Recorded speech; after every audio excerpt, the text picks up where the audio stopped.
अजीज दोस्तों नमस्कार। अजीज दोस्तों, अमेरिका की कांग्रेस ने एक बिल पास किया है, रिजोल्यूशन पास किया है, जिसमें पाकिस्तान ने जो बंगालियों का 1971 में कत्लेआम किया था उसको बंगाली हिंदूज जेनोसाइड डिक्लेयर किया गया है। ये एक बहुत बड़ी बात है कि पाकिस्तान के जो कत्लेआम था उसको जेनोसाइड डिक्लेयर किया गया है, और आई होप कि बहुत जल्द ये बलूचिस्तान और केपी के हवाले से भी इस किस्म की कोई रिजोल्यूशन आएगी। अजीज़ दोस्तों, बांग्लादेश में जब हसीना वाजिद की सरकार गिराई गई और यूनुस एक सीआईए और आईएसआई का पपिट लाया गया तो पाकिस्तान बहुत खुश हुआ था, और बंगाली पाकिस्तानी भाई भाई और क्या कुछ नहीं हुआ। एक से एक टेररिस्ट ऑर्गेनाइजेशन के चीफ बांग्लादेश में पहुंच गए पाकिस्तान से। पाकिस्तान के आर्मी के लोग, आईएसआई के लोग बार बार बांग्लादेश जाने लगे और वहाँ पे अपना एक प्लान जो कि भारत में इस तरफ से पाकिस्तान टेररिस्ट भेज रहे और दूसरी तरफ पाकिस्तान अपने टेररिस्ट बांग्लादेश के ज़रिए भेजे, वो सारे प्लान चलते चलते इलेक्शन कराने पड़ गए। और इलेक्शन में जो तारिक साहब जो प्राइम मिनिस्टर हैं, तारिक रहमान, उनकी पॉलिसीज़ कुछ मुख्तलिफ निकल आई, पाकिस्तान की एक्सपेक्टेशन से कुछ अलग आई इनकी पॉलिसीज़। उन्होंने भी 25 मार्च 1971 का दिन बांग्लादेश के जेनोसाइड डे डिक्लेयर किया। 25 मार्च 1971 को बांग्लादेश में सबसे ज़्यादा कत्ल गारत की थी पाकिस्तानी फ़ौज ने, और बांग्लादेश की जो ढाका यूनिवर्सिटी है उसमें इंटेलेक्चुअल्स का कत्लेआम किया और क्या कुछ नहीं किया। अजीज़ दोस्तों, अमेरिका की कांग्रेस ने एक और रिपोर्ट पेश की है जिसमें बताया है कि पाकिस्तान टेररिस्टों का गढ़ है और टेररिस्ट और मिलिटेंट ग्रुप्स पाकिस्तान में आज़ादी से घूम फिर रहे हैं। और उसमें बताया गया है कि कम से कम पाकिस्तान में 5 किस्म के टेररिस्ट ग्रुप हैं। एक है जो ग्लोबली ओरिएंटेड, यानी पूरी दुनिया में टेररिज्म फैलाने के लिए। एक है खाली अफ़गानिस्तान के लिए कुछ ग्रुप्स हैं। कुछ ग्रुप्स हैं जो इंडिया और कश्मीर के लिए हैं। कुछ ग्रुप्स हैं जो पाकिस्तान के अंदर टेररिज्म करने के लिए हैं, और कुछ ग्रुप्स हैं जो कि सेक्टेरियन टेररिज्म करते हैं, ख़ास तौर पे शियाओं के ख़िलाफ़। और ये एक रिपोर्ट बहुत बड़ी है, उस पर मैं ज़्यादा आपको बोर नहीं करूँगा। इस पर अफ़गानिस्तान के प्राइम मिनिस्टर ऑफिस से भी ये बयान आया है कि पाकिस्तान में इस वक्त 10 मेजर टेररिस्ट ग्रुप ऑपरेट कर रहे हैं।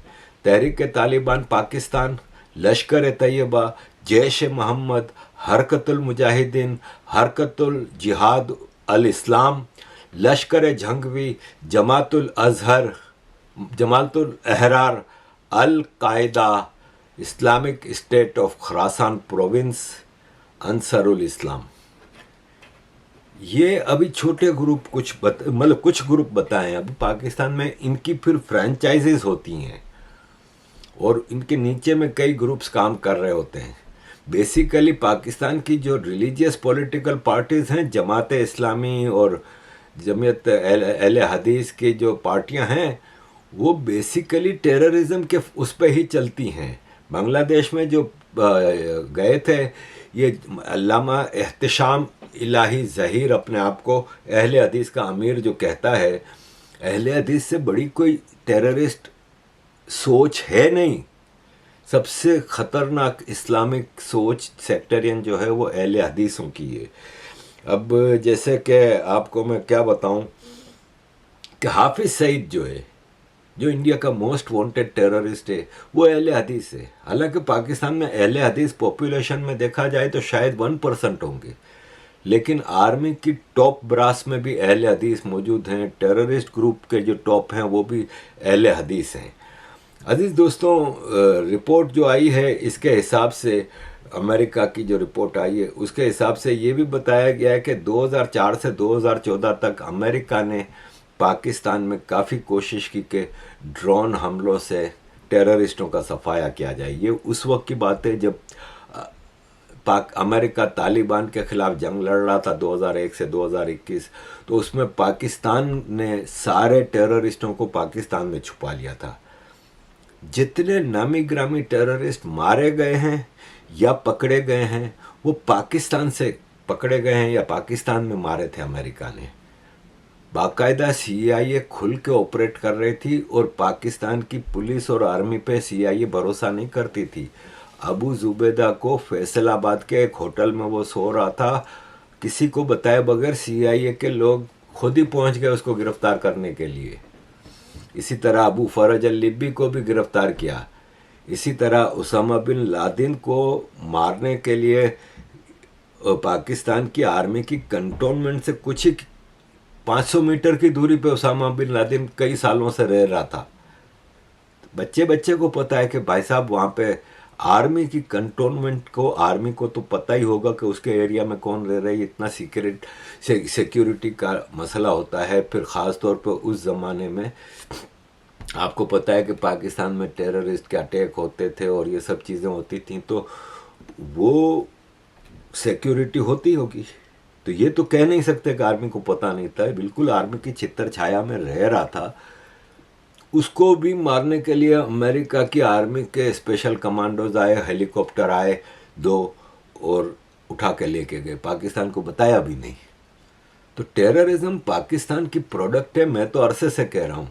अभी यल्दा हकीम है स्काई न्यूज़ की जो रिपोर्टर, उन्होंने पाकिस्तान के federal information minister Ataullah Tarar, जिन्होंने मेरे खिलाफ पूरी प्रेस कॉन्फ्रेंस की थी, मेरा चिट्ठा बताया था कि मैं रॉ का कितना बड़ा एजेंट हूँ और पूरा रॉ का नेटवर्क तो पाकिस्तान में मैं ही तो चला रहा हूँ। मेरे क्या मैं बोलूँ। एनीवे, यल्दा हकीम ने अताउल्ला तारड़ से सवाल किया टेररिज्म पे, तो वो अपनी सफाइयाँ पेश करने लगा कि हम तो टेररिज्म के खिलाफ सीसा पिलाई दीवारें हैं, हम ही तो हैं जो टेररिज्म के खिलाफ लड़ रहे हैं वगैरह वगैरह। यल्दा हकीम ने उसका कचूमर निकाल दिया। We make it very clear there are no terrorist camps in Pakistan. We are fighting the terrorists in our western regions, on our western borders. We are the frontline state against terrorism. In Australia, we captured a spy by the name of Kulbhushan Yadav, who's a commissioned naval officer. Can I just point out to you, on my program just a week ago, your defense minister, Khwaja Asif, admitted that Pakistan has for decades had a policy of funding, backing and using terrorist groups as proxies in the country. In fact, in 2018, President Donald Trump cut military aid to Pakistan because he accused Pakistan of playing a double game. So when you say there are no terrorist camps in Pakistan, that is going against what General Pervez Musharraf has said, what Benazir Bhutto has said, what your defence minister said just a week ago. In fact, what Bilawal Bhutto said to me a few days ago, he said that terrorism and funding and backing terrorist organisations has been and was part of Pakistan's history. यल्दा हकीम ने आपने देखा कि उसके साथ क्या किया। देखें अजीज दोस्तों, दिफाए पाकिस्तान कौंसिल एक गठबंधन है तमाम टेररिस्ट ऑर्गेनाइजेशन का। जितने भी मेजर टेररिस्ट ऑर्गेनाइजेशंस पाकिस्तान से ऑपरेट करती हैं उनका एक गठबंधन है। उनमें सिपाही साहबा और लश्कर तैयबा भी शामिल हैं और इनकी मीटिंग हुई। इनकी पाकिस्तान देख लें कितना धड़ल्ले से टेररिज्म को प्रोमोट करता है। इनकी बाकायदा मीटिंग होती है और इन सारी जमातों के हेड, जमातें नहीं, टेररिस्ट ऑर्गेनाइजेशनों के हेड उसमें बैठ के डिस्कशन करते हैं और उसमें हाफिज सईद का बेटा भी आया था। ओपनली ये चीज़ें हो रही हैं और प्रेस कॉन्फ्रेंस में इन्होंने कहा कि हम आसिम मुनीर के साथ खड़े हैं और आसिम मुनीर की तारीफ़ें और आसिम मुनीर की मक्खन पॉलिश और ये और वो। तो ऑफ कोर्स हमें पता है कि आसिम मुनीर और पाकिस्तान आर्मी के साथ सारे ही टेररिस्ट खड़े हैं। लोग कहते हैं कि जी जफियां मोदी मारता है, या आजकल जो पाकिस्तान का इंफॉर्मेशन ऑपरेशन चल रहा है और हमारे पास जियो स्ट्रेटेजिक पोजीशन है। नहीं मेरी जान, आप लोग लेट जाते हो, सजदा कर लेते हो पाकिस्तान की फौज के अंदर। वो लोग जो हैं उनके पास मार्केट है, वो उसको लीवरेज करते हैं। और ये आदिल राजा, मेजर आदिल राजा बता रहे थे हमें कि पाकिस्तान सबके आगे लेट जाता है, सजदे करना शुरू कर देता है। इंडिया से पाकिस्तान का कोई मुकाबला नहीं है। अजीज दोस्तों, थोड़ा केपी की तरफ जाते हैं, ये टीटीपी की बात करते हैं।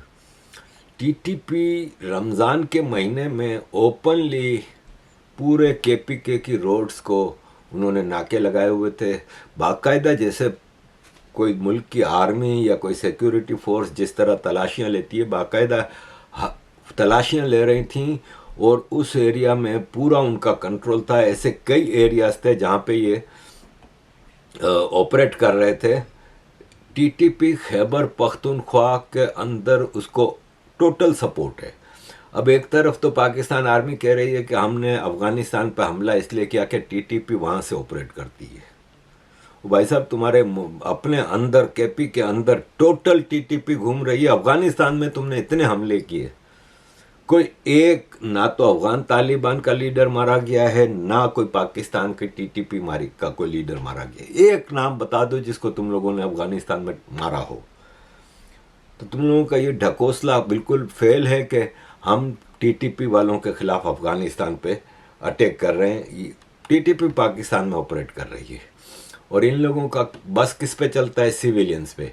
अफगानिस्तान में भी इनके अटैक सिविलियंस पे होते हैं और पाकिस्तान में भी इनके अटैक सिविलियंस के ऊपर होते हैं। ये सेक्टर कमांडर आईएसआई पेशावर में भाषण दे रहा है जर्नलिस्टों को, और जर्नलिस्ट बेचारे चुपचाप सर झुकाए सुन रहे हैं।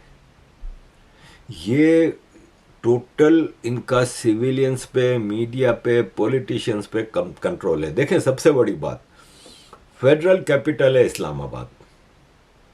इस्लामाबाद के रेड जोन में लाल मस्जिद, जामिया हफ्सा, ये टीटीपी के मौलवी अब्दुल अजीज चला रहा है। मौलवी अब्दुल अजीज ओपनली कह रहा है कि हाँ जी मैं टीटीपी का हूँ। टीटीपी का मकसद बिल्कुल जेन्युइन है। पाकिस्तान में शरीयत ऐसी होनी चाहिए जैसी अफगानिस्तान में। और बनाई टीटीपी पाकिस्तान की आईएसआई नहीं थी और इसी मकसद के लिए बनाई थी। उनके जहनों में यही मेंटेलिटी डाली गई थी कि शरीयत लानी है। तो आज टीटीपी करेक्ट है, क्योंकि टीटीपी को तो आपने खुद ये कह के बनाया था ना। तो टीटीपी को आपने जो मकसद दिया था वो इस पर काम कर रही है। और मौलवी अब्दुल अजीज बैठा हुआ है इस्लामाबाद में, बंदूक लेके बैठता है। तालिबान का झंडा चढ़ा दिया था इसने 14 अगस्त 2021 जब तालिबान की सरकार आई अफगानिस्तान में, इसने लाल मस्जिद के ऊपर झंडा लगा दिया था तालिबान का। तो फिर आप कहो कि हम टीटीपी के खिलाफ वो कर रहे हैं, सब ढकोसला है। सब हमें अच्छी तरह पता है कि तुम क्या कर रहे हो, और तुम ये है कि सिर्फ और सिर्फ मामू बना सकते हो हम लोगों को, और कुछ नहीं है। पाकिस्तान में टेररिज्म बगैर पाकिस्तान आर्मी की मर्जी के कहीं नहीं हो सकती, बिल्कुल नहीं हो सकती। टेररिज्म पाकिस्तान की आर्मी के इशारे पे ही होती है और किसी के कहने पे नहीं होती। और अजीज़ दोस्तों, इस सिलसिले में यह है कि कई चीज़ें हैं, मैं मज़ीद आपको इस पे क्या डिटेल दूं, लेकिन यह है कि मुझे नज़र आ रहा है कि पाकिस्तान अपनी कब्र खोद रहा है। थैंक यू वेरी मच अजीज़ दोस्तों for all your support. Kindly keep supporting. किस तरह ये बात बताऊं कि किस तरीके से हमने उन दोस्त ममालिक को जाकर कर्ज़े लेने के लिए उनके दरख्वास्तें दी, और उन दोस्त ममालिक ने हमें मायूस नहीं किया। लेकिन आप जानते हैं कि जो कर्ज़ लेने जाता है उसका सर झुका हुआ होता है, और फिर उसके बाद जो ऑब्लिगेशंस आती हैं वो आपको उसका अच्छी तरह इल्म है। मैं यहाँ पर बग़ैर किसी लगी लपटी के आपको बताना चाहता हूँ कि मैं भी और ख़ामोशी के साथ फील्ड मार्शल हम कई ममालिक में गए और उनसे कहा कि IMF का प्रोग्राम है, ये हमारा एक्सटर्नल गैप है, आप इतने बिलियन डॉलर्स दे दें, आप इतने बिलियन डॉलर्स दे दें। मैं उन ममालिक का, उन दोस्त ममालिक का बेहद शुक्रगुजार हूँ कि जिन्होंने हमारी पजीराई की। लेकिन आप जानते हैं कि जब कोई किसी से मांगने जाता है तो अपने इज़्ज़त नफ्स के ऊपर वो उसकी कीमत उसको चुकानी पड़ती है, कॉम्प्रोमाइज़ करना पड़ता है। और फिर बाद में कोई ऐसा कहीं से ख्वाहिश आ जाए तो उस ख्वाहिश को वो कितनी भी वो उसको इम्प्लीमेंट करने का कोई जवाज़ ना हो, आप उसका बोझ लेते हैं।